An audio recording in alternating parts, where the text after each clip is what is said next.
মাসখানেক আগেই ছোট পর্দার অভিনেতা মুশফিক আর ফারহানের সঙ্গে নাম জড়িয়ে আলোচনায় এসেছিলেন অভিনেত্রী তানজিন তিশা।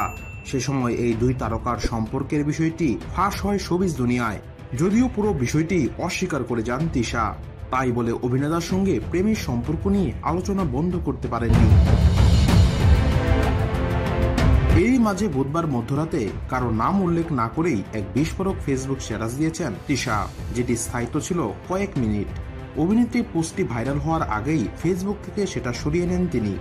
ইংরেজিতে লেখা তিশার ওই স্ট্যাটাসের অর্থ দাঁড়ায়, আমি চাইলে আমাদের ইন্ডাস্ট্রির একজন অপরাধীর গল্প শেয়ার করতে পারি, আর সেই সাহস এবং প্রমাণ আছে। মনে রেখো, তোমার খারাপ কাজগুলো সবার সামনে না এনে তোমাকে রক্ষা করেছি।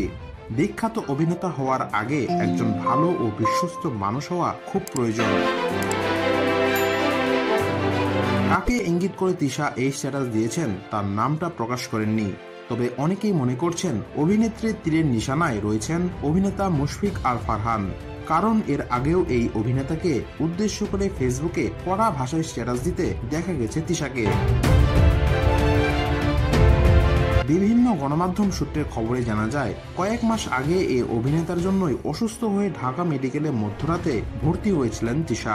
বেছে নিয়েছিলেন আত্মহননের চেষ্টা, যদিও পুরো বিষয়টি পরে অস্বীকার করেন এই অভিনেত্রী। তবে অভিনেত্রী ঘনিষ্ঠজনেরা বলেছেন, সেদিন তিশাকে দেখতে হাসপাতালে ছুটে গিয়েছিলেন ফারহান নিজেও। এই বিষয়ে জানতে মুঠোফোনে তিশার সঙ্গে যোগাযোগ করার চেষ্টা করা হলেও তার বক্তব্য নেওয়া সম্ভব হয়নি। বর্তমানে এই অভিনেত্রী দুবাইয়ে অবস্থান করছেন।